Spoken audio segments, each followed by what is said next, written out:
companies back in Venezuela. Venezuela has the largest oil reserves in the world, even larger than Saudi Arabia. We've seen the seizing of those oil tankers off the coast of Venezuela that the Trump administration has sanctioned and says they're part of the shadow fleet. We've seen Coast Guard Special Operations Forces fast roping aboard some of those tankers and seizing them. One is at anchor in Galveston, right there off the coast of Texas. This has been a tightening of the noose, if you will, of Maduro. But really a daring operation tonight from U.S. Special Operations Forces wife, and to know where he is. Right. President Trump, again, already touting the success of this mission.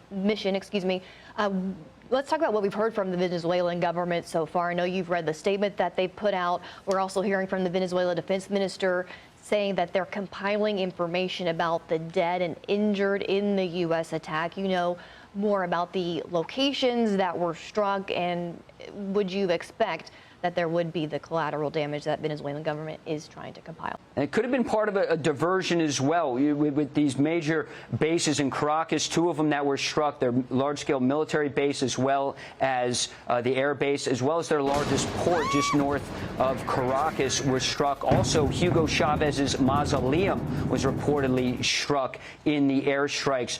No question to sow confusion among the Venezuelan forces, to distract them. Also, again, can't be emphasized enough, we did not see any surface-to-air missiles launched from the Venezuelan forces, any AAA anti-aircraft fire.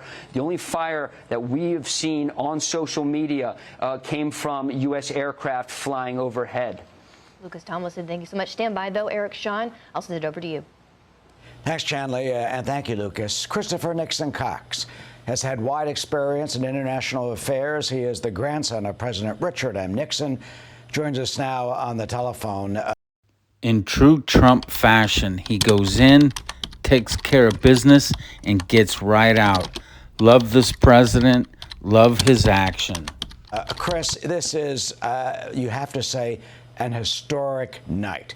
The United States government, the Trump administration, taking bold, decisive action, shocking and surprising by capturing Nicolas Maduro and his wife Celia. They obviously are now, or probably, in handcuffs because he has been for 5 years under indictment for running a massive billion-dollar narco-terrorist organization. Your thoughts at this stunning move by President Trump? Well, this is just, as you said, absolutely stunning. What a brilliant move by President Trump to decapitate the Venezuelan regime.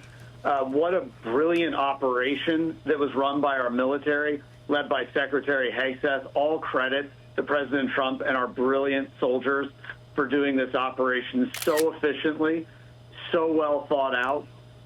This is just an extraordinary night.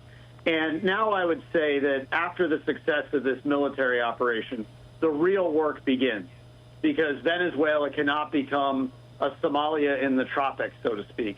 This is when the real work will begin to stabilize the country, to rebuild the businesses of the country, to rebuild the civilian infrastructure. That's going to be a very important next step. And then also there will be ramifications. The Venezuelan regime was propping up the leftist regime in Colombia. There's an election coming up in Colombia in the spring. That's going to be a very important election. There are ramifications in Tehran. I'm sure they're trembling in Tehran right now after watching what President Trump did in Venezuela. And there are ramifications in Russia and in Beijing as well.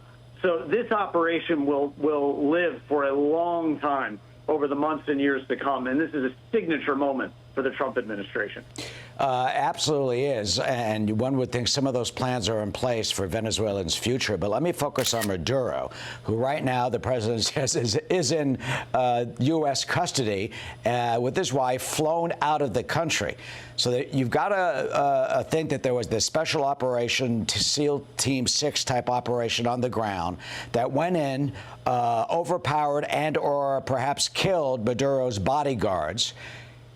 He maybe surrendered, was captured, is now in handcuffs, probably flown to the USS Gerald Ford, and at some point in the next few days may be arraigned in either New York, Washington, or Miami, because the president said that the operation was done in conjunction with the U.S. law enforcement. So in some ways, it's a U.S. law enforcement operation. Your thoughts, Chris, on the fact that we can try and we can bring to justice the enemies of America, the people who are accused of flooding our country and killing our citizens with fentanyl and drugs, and take such a daring, swift move in the overnight to bring someone like Nicolas Maduro, who we see on the screen, to justice? Well, it shows that you can't hide from the United States. Anywhere in the world, we can get you. You never know when it could happen, but it will happen, and we will get the enemies of our country. Anyone who threatens the United States, this president will come and get. And I think that is a powerful message across the world. And frankly, this reminds me very much of the Noriega operation back in, I guess it was 1989 or the early 90s. Yeah.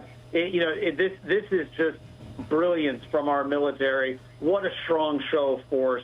What a great move from this president. And just what a shocking turn of events. And let me point this out. It was just a few hours ago that the Chinese special envoy for Venezuela was meeting with Maduro. They had no idea what was coming.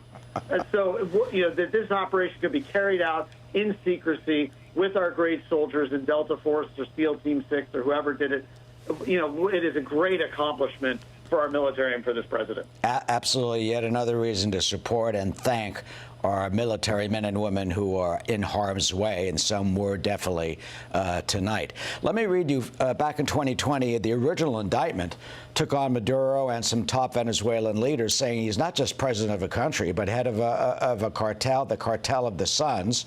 Maduro has denied that. But at the time, Attorney General William Barr said this: as alleged, Maduro and the other defendants expressly intended to flood the United States with cocaine in order to undermine the health and well-being of our nation.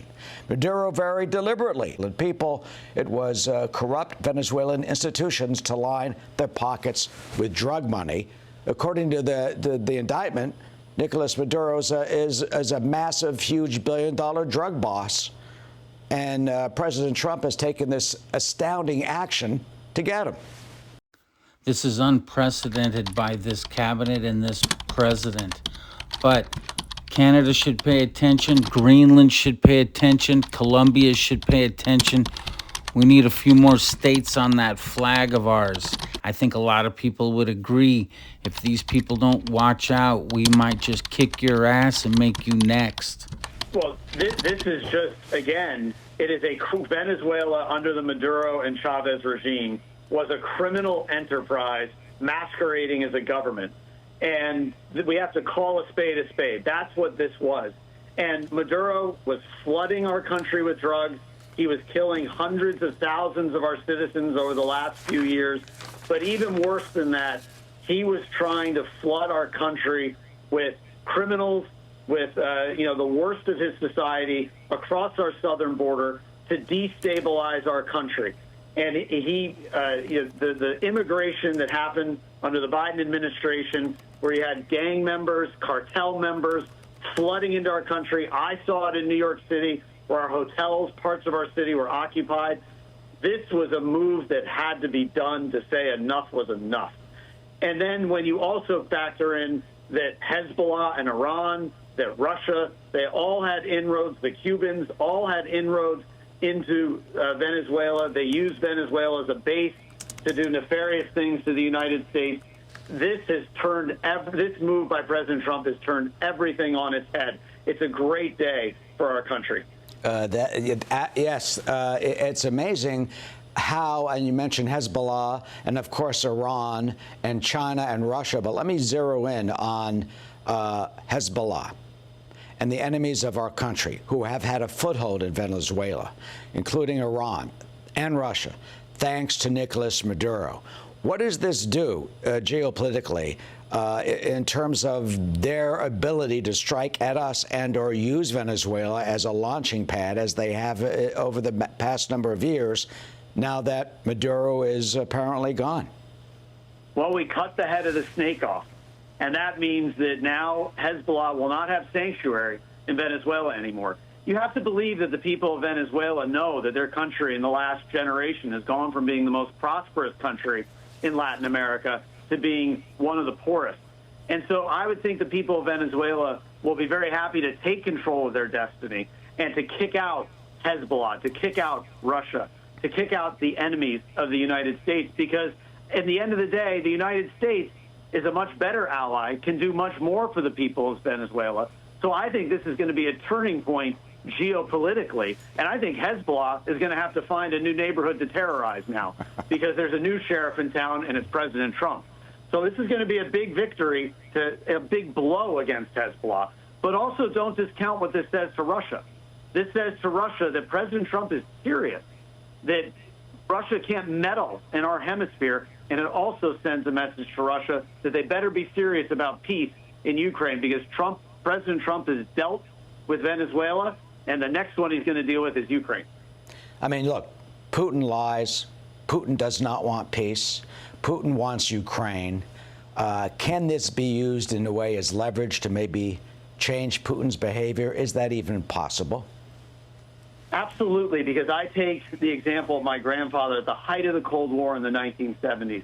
My grandfather realized that the way to bring peace to Vietnam was not through negotiation, endless negotiation, with draft after draft of agreements that the Russians and the North Vietnamese were never going to agree to.